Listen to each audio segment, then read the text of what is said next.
हे everyone, government girls college Taranagar के YouTube channel में आपका फिर से हार्दिक स्वागत।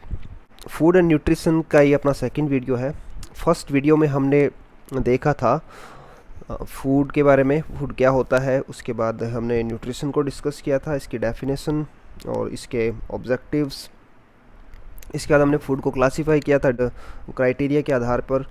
इसके बाद हमने न्यूट्रिएंट्स को डिस्कस किया था और न्यूट्रिएंट्स को हमने दो ग्रुप्स के अंदर क्लासीफाई किया था। नंबर 1 मैक्रोन्यूट्रिएंट्स, जिसके अंदर प्रोटीन्स, फैट्स और कार्बोहाइड्रेट्स आते हैं, और नंबर 2 माइक्रोन्यूट्रिएंट्स, जिसके अंदर विटामिन्स और मिनरल्स आते हैं।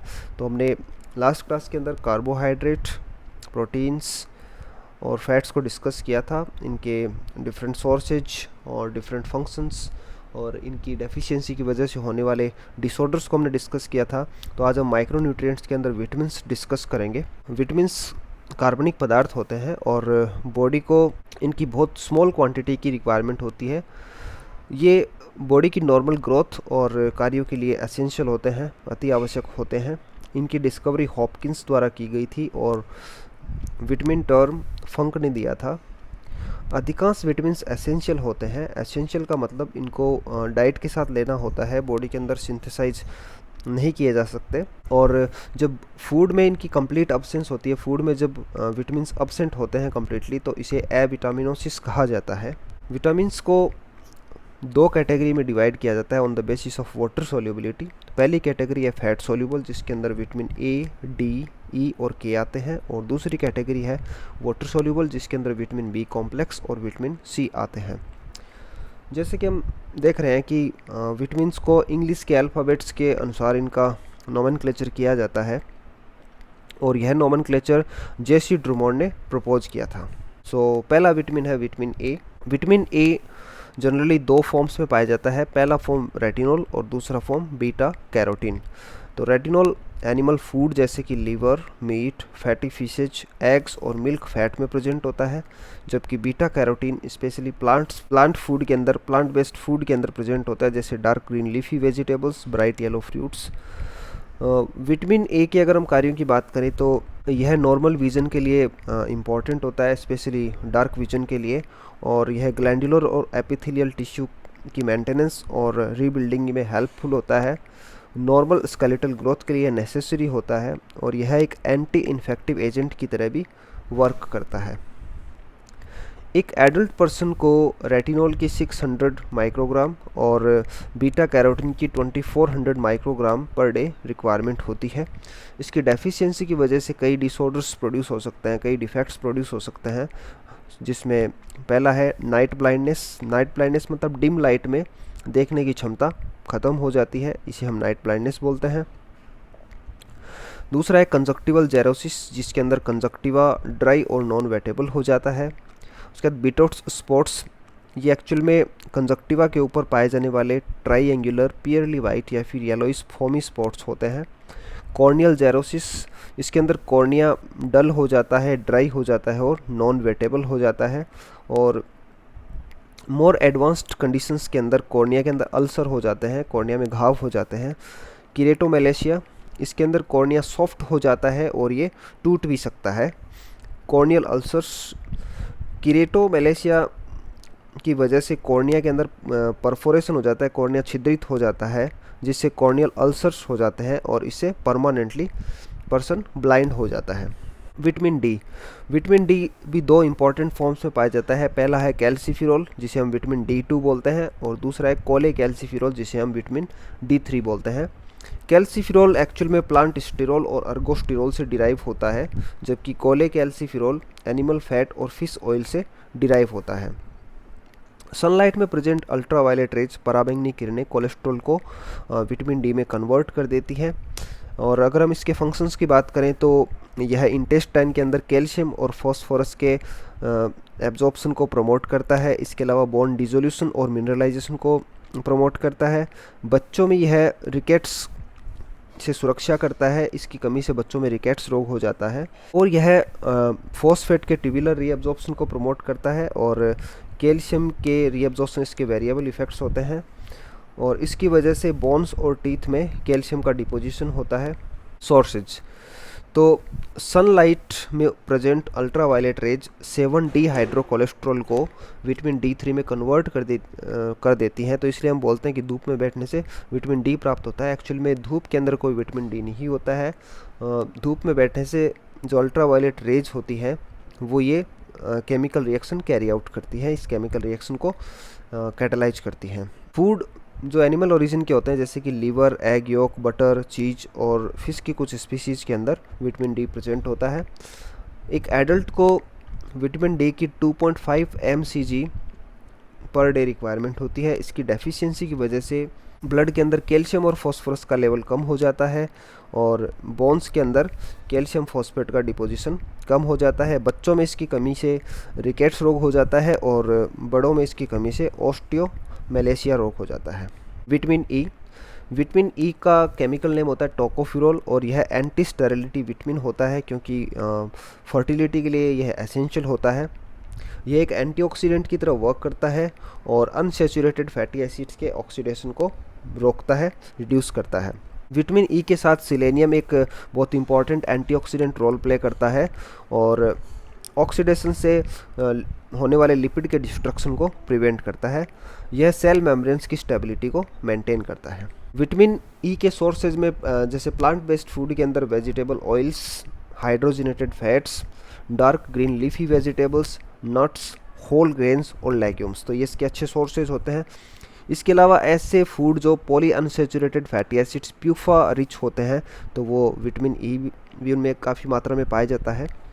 एक एडल्ट को 10 मिलीग्राम विटामिन ई की पर डे रिक्वायरमेंट होती है। इसकी डेफिशिएंसी की वजह से रिफ्लेक्सेज ख़त्म हो जाते हैं, रिफ्लेक्सेज का लॉस हो जाता है। इसके अलावा ट्रंक और लिम्स के अंदर अटैक्सिया हो जाता है, तो अटैक्सिया के अंदर वॉल्यूंटरी मसल्स कोऑर्डिनेट करना बंद कर देती है और इसके अलावा मसल्स वीकनेस प्रोड्यूस हो जाते हैं। प्रीमेच्योर बेबीज़ के अंदर हीमोलिटिक एनीमिया प्रोड्यूस हो जाता है और इसकी डेफिशिएंसी हैबिचुअल अबॉर्शन से एसोसिएटेड होती है। विटामिन के, तो विटामिन के कार्बोक्सिलेशन से रिलेटेड एंजाइम्स का कोफैक्टर की तरह वर्क करता है और इसके अलावा यह प्रोथ्रोम्बिन के फॉर्मेशन में कैटलिस्ट की तरह वर्क करता है। ये दो फॉर्म्स में पाया जाता है। पहला है विटामिन K1 जिसे हम बोलते हैं फिलोक्विनोन और दूसरा है विटामिन K2 जो है मैनाक्विनोन। तो विटामिन K1 फ्रेश और डार्क ग्रीन लीफी वेजिटेबल्स में पाया जाता है जबकि विटामिन K2 का सिंथेसिस इंटेस्टाइन में बैक्टीरिया के द्वारा किया जाता है। तो ये बहुत इंपॉर्टेंट होता है विटामिन K ब्लड क्लॉटिंग में क्योंकि यह प्रोथ्रोम्बिन के फॉर्मेशन को प्रमोट करता है। तो अगर इसकी कमी हो जाए तो ब्लड क्लॉटिंग प्रॉपर्ली नहीं हो पाएगी। इसकी डेफिशिएंसी की वजह से हैमरेज हो जाता है। इसके अलावा ब्लीडिंग डिसऑर्डर्स जैसे कि ब्रीजिंग, तो ब्रीजिंग जब कोई चोट वगैरह लग जाती है तो इससे एक पर्पल रेड कलर का स्पॉट बन जाता है, तो उसे हम ब्रीजिंग बोलते हैं। इसके अलावा नोज ब्लीड्स, गम ब्लीडिंग और फीमेल्स के अंदर हैवी मेंस्ट्रुअल ब्लीडिंग जैसी प्रॉब्लम्स देखने को मिलती है। एक एडल्ट पर्सन को 0.03 मिलीग्राम पर केजी ऑफ बॉडी वेट के अनुसार इसकी रिक्वायरमेंट होती है और इसके सोर्सेज में फ्रेश ग्रीन वेजिटेबल्स और फ्रूट्स आते हैं। इसके अलावा dark green leafy vegetables, cabbage, cauliflower, तो इसके रिचेस्ट सोर्स होते हैं। इनके अंदर सबसे ज़्यादा मात्रा में विटामिन पाया जाता है। यह लीवर और काऊ मिल्क के अंदर भी प्रेजेंट होता है। विटामिन सी, यह एक वाटर सोल्यूबल विटामिन होता है और केमिकली इसको एस्कॉर्बिक एसिड बोलते हैं। यह सबसे ज़्यादा अनस्टेबल विटामिन होता है और हाई टेम्परेचर, ऑक्सीडेशन, ड्राइंग और स्टोरेज के द्वारा यह डिस्ट्रॉय हो जाता है। विटामिन सी एक पोटेंट एंटीऑक्सीडेंट होता है और यह बॉडी की जनरल रेजिस्टेंस को इंक्रीज करता है। इसके अलावा मेटल आयंस के एब्जॉर्प्शन, मोबिलाइजेशन, डिस्ट्रीब्यूशन और इंटॉक्सिकेशन में इन्वॉल्व होता है। यह प्लाज्मा से टिश्यू में आयरन के ट्रांसफ़र और इसके बोन मेरो, स्प्लीन और लीवर में स्टोरेज में हेल्पफुल होता है। इसके अलावा यह आइज और लंग्स की प्रोटेक्शन करता है ऑक्सीडाइजिंग एजेंट से और यह लो डेंसिटी लाइपोप्रोटीन्स और विटामिन ए और ई के ऑक्सीडेशन को रिड्यूस करता है। विटामिन सी की डेफिशिएंसी की वजह से बच्चों में स्कर्वी डिजीज़ हो जाता है जो कि एक स्किन डिजीज़ है। स्कर्वी के अंदर कोलेजन की क्रॉस लिंकिंग नहीं हो पाती है। कोलेजन की क्रॉस लिंकिंग होती है लाइसिल ऑक्सीडेज एंजाइम के द्वारा जिसको विटामिन सी कोफैक्टर की रिक्वायरमेंट होती है। तो इस वजह से कोलेजन की क्रॉस लिंकिंग नहीं हो पाती है और स्कर्वी डिजीज़ हो जाता है। इसके अलावा conjunctival haemorrhage, gum bleeding, petechiae of skin, जिसके अंदर स्किन के ऊपर राउंड पर्पल रेड कलर के स्पॉट्स बन जाते हैं, डायरिया, फीवर और वॉमिटिंग। तो ये सिम्टम्स देखने को मिलते हैं क्योंकि बॉडी की इन्फेक्शंस के प्रति जनरल रेजिस्टेंस डिक्रीज हो जाती है। अगर हम इसके सोर्सेज की बात करें तो जितने भी सिट्रस फ्रूट्स हैं जैसे लेमन, स्वीट लाइम, ऑरेंज, तो ये विटामिन सी के अच्छे सोर्सेज होते हैं। और इसके अलावा tomatoes, green leafy vegetables, cabbage, germinating legumes, liver और किडनी, तो ये भी विटामिन सी के सोर्सेज होते हैं। विटामिन सी कुकिंग के द्वारा डिस्ट्रॉय हो जाता है। एडल्ट पर्सन को 40 milligram per day vitamin C की रिक्वायरमेंट होती है। विटामिन B1, तो विटामिन B1 को केमिकली बोलता है थियामिन। थियामिन भी एक वाटर सॉल्युबल विटामिन होता है और यह हीट के ऊपर रिलेटिवली स्टेबल होता है, लेकिन न्यूट्रल और एल्कलीन सॉल्यूशन में यह डिस्ट्रॉय हो जाता है। कार्बोहाइड्रेट मेटाबॉलिज्म में यह इंपॉर्टेंट रोल प्ले करता है और यह नर्वस सिस्टम की प्रॉपर फंक्शनिंग के लिए एसेंशियल होता है। अनमिल्ड सीरियल्स, मतलब बिना पीसे हुए अनाज, पल्सेज और नट्स इसके रिचेस्ट सोर्स होते हैं, सबसे अच्छे सोर्स होते हैं। इसके अलावा कुछ मात्रा में यह meat, fish, eggs, liver, dark green leafy vegetables, fruits, dry डिस्ट के अंदर भी पाया जाता है। इन्फेंट्स के लिए मिल्क इसका अच्छा सोर्स होता है। अगर हम इसके डेली रिक्वायरमेंट्स की बात करें तो per day 1 to 2 milligram vitamin B1 की रिक्वायरमेंट होती है, या फिर पर 1000 kilo calorie of energy intake requires 0.5 milligram of vitamin B1। Deficiency, इसकी वजह से बेरी डिजीज हो जाता है, जो कि ऐसी कम्युनिटी जो केवल राइस खाती हैं उनमें ज़्यादा कॉमन होता है, specially polished rice. Vitamin B2 या राइबोफ्लेविन, तो यह प्रोटीन, फैट और कार्बोहाइड्रेट मेटाबॉलिज्म में इम्पॉर्टेंट होता है और सेलुलर ऑक्सीडेशन में ये बहुत इंपॉर्टेंट होता है। यह कोएंजाइम्स FMN और FAD का कंपोनेंट होता है, जो कि ऑक्सीडेशन रिडक्शन रिएक्शंस के अंदर इन्वॉल्व होते हैं। और यह फैटी एसिड्स की ऑक्सीडेशन और हाइड्रोजन के ट्रांसपोर्ट में भी हेल्पफुल होता है। मिल्क और मिल्क प्रोडक्ट्स इसके सोर्स होते हैं। इसके अलावा eggs, liver, green leafy vegetables इसके अच्छे सोर्स होते हैं। वीट, मिलेट और पल्सेज, मतलब गेहूं, बाजरा और दालें इसके ठीक से सोर्सेज होते हैं। राइस इसका पुअर सोर्स होता है, राइस में इतना ज़्यादा विटामिन B2 नहीं होता है। जर्मिनेटिंग पल्सेज भी राइबोफ्लेविन की कुछ मात्रा फर्निश करते हैं। लार्ज इंटेस्टाइन के अंदर बैक्टीरिया के द्वारा राइबोफ्लेविन का सिंथेसिस किया जाता है। इसकी डेली रिक्वायरमेंट की बात करें तो 1 to 2 मिलीग्राम एक एडल्ट पर्सन को पर डे इसकी रिक्वायरमेंट होती है, या फिर 0.6 मिलीग्राम पर 1000 किलो कैलोरी इनटेक इसकी रिक्वायरमेंट होती है। इसकी डेफिशिएंसी की वजह से कन्फाइंड स्किन और म्यूकोसा के अंदर क्रैक्स बन जाते हैं। इसके अलावा ग्लोसाइटिस, स्केली डर्मेटाइटिस, तो डर्मेटाइटिस एक स्किन का डिजीज़ होता है, सर्कम कॉर्नियल वैस्कुलराइजेशन और केरेटाइटिस, तो ये डिजीज़ विटामिन B की डेफिशिएंसी की वजह से प्रोड्यूस हो जाती है। विटामिन B3 या नियासिन, अगर इसके फंक्शंस की बात करें तो यह NAD और NADP का कंपोनेंट होता है, जो कि रेडॉक्स रिएक्शंस में इन्वॉल्व होते हैं। बॉडी में इसकी रिक्वायरमेंट कार्बोहाइड्रेट की यूटिलाइजेशन और टिश्यू रेस्पिरेशन के अंदर होती है। यह स्किन, गैस्ट्रोइंटेस्टिनल और नर्वस सिस्टम के नॉर्मल फंक्शनिंग के लिए एसेंशियल होता है और DNA के सिंथेसिस और इसके रिपेयर में भी हेल्पफुल होता है। यह ब्लड कोलेस्ट्रॉल और लिपिड्स के लेवल्स को कंट्रोल करता है। Sources, whole grain cereals, nuts, pulses, meat, liver and chicken. इसके अलावा ड्राई डिस्ट और ग्राउंड नट्स इसके अच्छे सोर्स होते हैं। यह कुछ मात्रा में मेज या मक्का के अंदर भी पाया जाता है। एक एडल्ट पर्सन को 20 milligram per day vitamin B3 की रिक्वायरमेंट होती है, या फिर 6.6 मिलीग्राम पर 1000 kilo calorie intake. Daily requirement, एक एडल्ट पर्सन को 20 मिलीग्राम पर डे या फिर 6.6 मिलीग्राम पर 1000 कैलोरी इनटेक इसकी रिक्वायरमेंट, 1000 किलो कैलोरी पर इनटेक इसकी रिक्वायरमेंट होती है। इसकी डेफिशिएंसी की वजह से गैस्ट्रोइंटेस्टिनल डिसऑर्डर्स जैसे डायरिया, लॉस ऑफ एपेटाइट, इसके अलावा nausea, vomiting, neurological manifestations, loss of memory, pigmented scaly skin और cracks of hand and neck जैसे सिम्टम्स देखने को मिलते हैं।